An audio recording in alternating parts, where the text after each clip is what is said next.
Now let me introduce to you, for the first time, your next Vice President of the United States, Kamala Harris. Kamala, the floor is yours.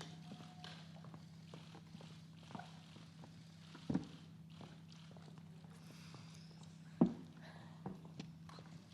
do you want? Here you go.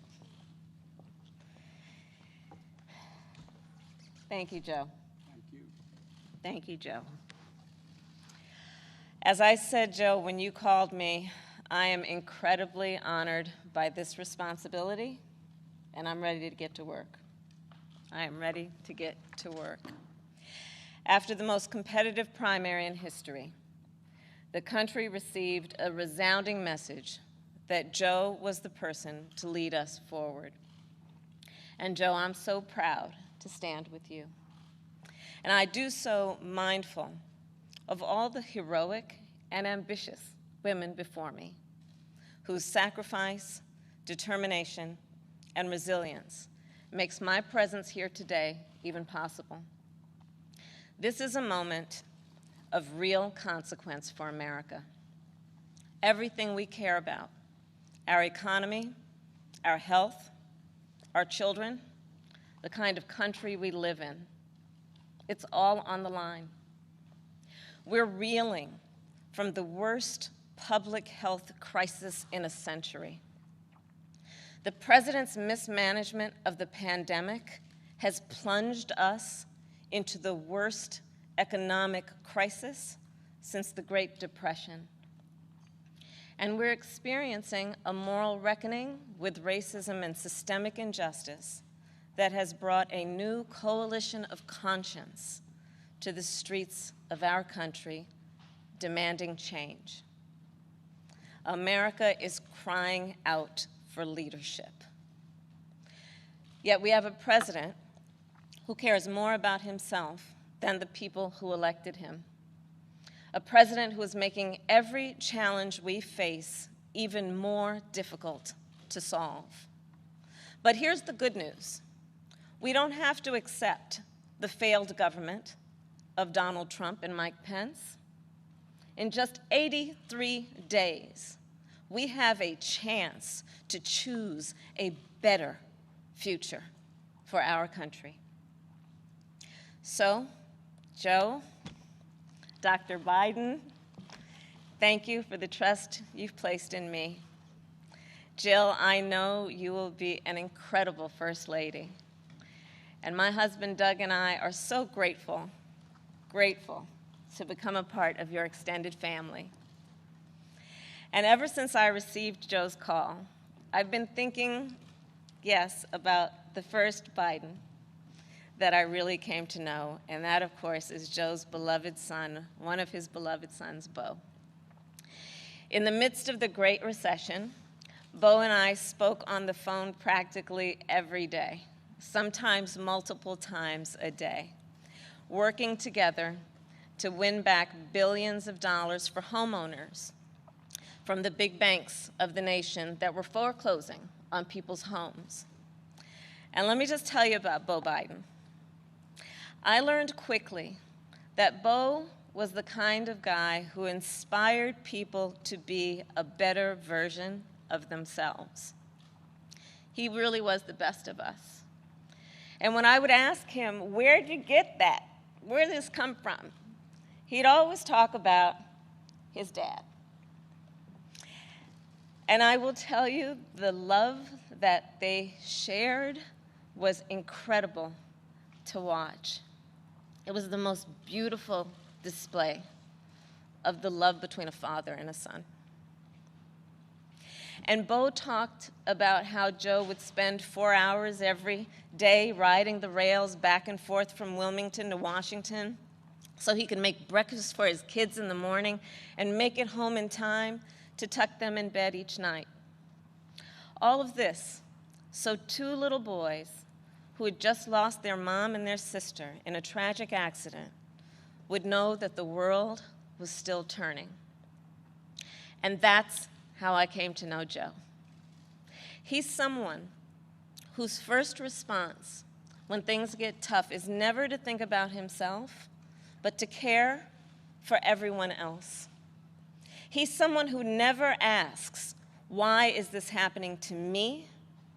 And instead asks, what can I do to make life better for you?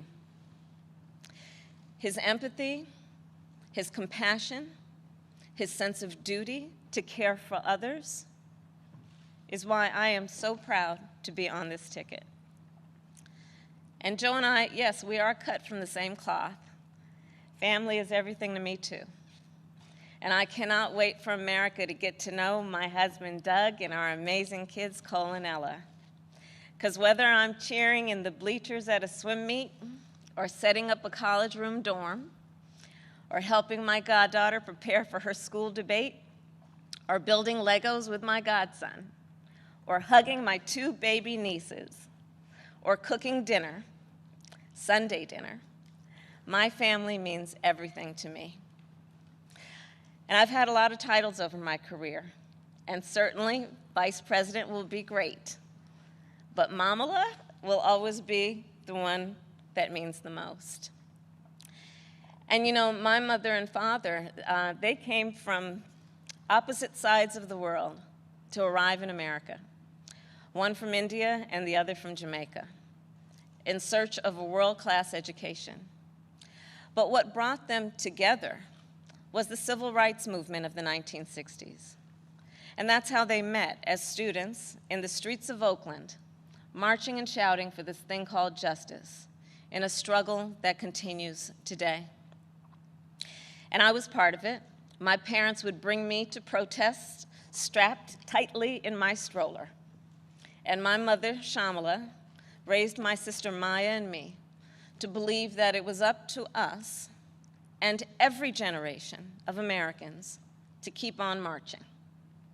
She'd tell us, don't sit around and complain about things, do something. So I did something. I devoted my life to making real the words carved in the United States Supreme Court, equal justice under law. And 30 years ago, I stood before a judge for the first time, breathed deep, and uttered the phrase that would truly guide my career and the rest of my career. Kamala Harris for the people. The people, that's who I represented as district attorney, fighting on behalf of victims who needed help.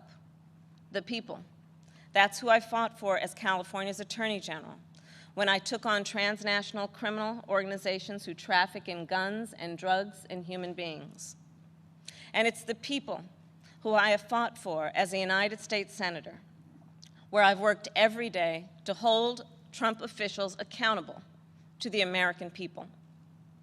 And the people are who Joe and I will fight for every day in the White House. And let me tell you, as somebody who has presented my fair share of arguments in court, the case against Donald Trump and Mike Pence is open and shut. Just look where they've gotten us. More than 16 million out of work. Millions of kids who cannot go back to school. A crisis of poverty, of homelessness, afflicting Black, brown, and indigenous people the most. A crisis of hunger, afflicting 1 in 5 mothers who have children that are hungry. And tragically, more than 165,000 lives that have been cut short. Many with loved ones who never got the chance to say goodbye. It didn't have to be this way.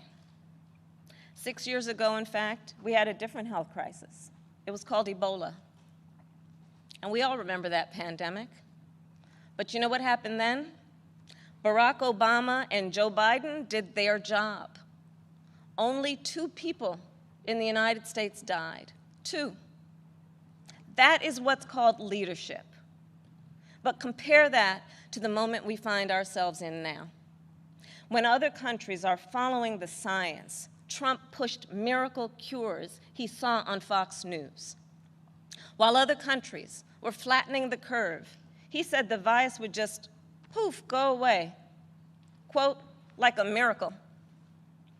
So when other countries opened back up for business, What did we do? We had to shut down again. This virus has impacted almost every country. But there's a reason it has hit America worse than any other advanced nation. It's because of Trump's failure to take it seriously from the start. His refusal to get testing up and running, his flip-flopping on social distancing and wearing masks, his delusional belief that he knows better than the experts. All of that is reason, and the reason that an American dies of COVID-19 every 80 seconds. It's why countless businesses have had to shut their doors for good. It's why there is complete chaos over when and how to reopen our schools. Mothers and fathers are confused and uncertain and angry about childcare and the safety of their kids at school, whether they'll be in danger if they go or fall behind if they don't. Trump is also the reason millions of Americans are now unemployed. He inherited the longest economic expansion in history from Barack Obama and Joe Biden. And then, like everything else he inherited, he ran it straight into the ground. Because of Trump's failures of leadership, our economy has taken one of the biggest hits out of all the major industrialized nations, with an unemployment rate that has tripled as of today. This is what happens when we elect a guy who just isn't up for the job. Our country ends up in tatters, and so does our reputation around the world. But let's be clear, this election isn't just about defeating Donald Trump or Mike Pence. It's about building this country back better. And that's exactly what Joe and I will do. We'll create millions of jobs and fight climate change through a clean energy revolution. Bring back critical supply chains so the future is made in America. Build on the Affordable Care Act so everyone has the peace of mind that comes with health insurance. And finally, offer caregivers the dignity, the respect, and the pay they deserve. We'll protect a woman's right to make her own decisions about her own body, root out systemic racism in our justice system, and pass a new Voting Rights Act, a John Lewis Voting Rights Act, that will ensure every voice is heard and every voice is counted. The civil rights struggle is nothing new to Joe. It's why he got into public service. It's why he helped reauthorize the Voting Rights Act and restore unemployment discrimination and employment discrimination laws. And today, he takes his place in the ongoing story of America's march toward equality and justice as the only who has served alongside the first black president and has chosen the first black woman as his running mate. But as Joe always points out, this election is about more than politics. It's about who we are as a country. And I'll admit, over the past 4 years, there have been moments when I have truly worried about our future. But whenever I think that there is a reason for doubt, whenever I've had my own doubts, I think of you, the American people, the doctors and nurses and frontline workers who are risking your lives to save others, the truck drivers and the workers in grocery stores, in factories, in farms, working there, putting your own safety on the line to help us get through this pandemic, the women and students taking to the streets in unprecedented numbers, the dreamers and immigrants who know that families belong together, the LGBTQ Americans who know that love is love, people of every age and color and creed who are finally declaring in one voice that yes, Black Lives Matter. All across this country, a whole new generation of children is growing up hearing the cries for justice and the chants of hope on which I was raised, some strapped into strollers of their own. And trust me, it's a song you'll never forget.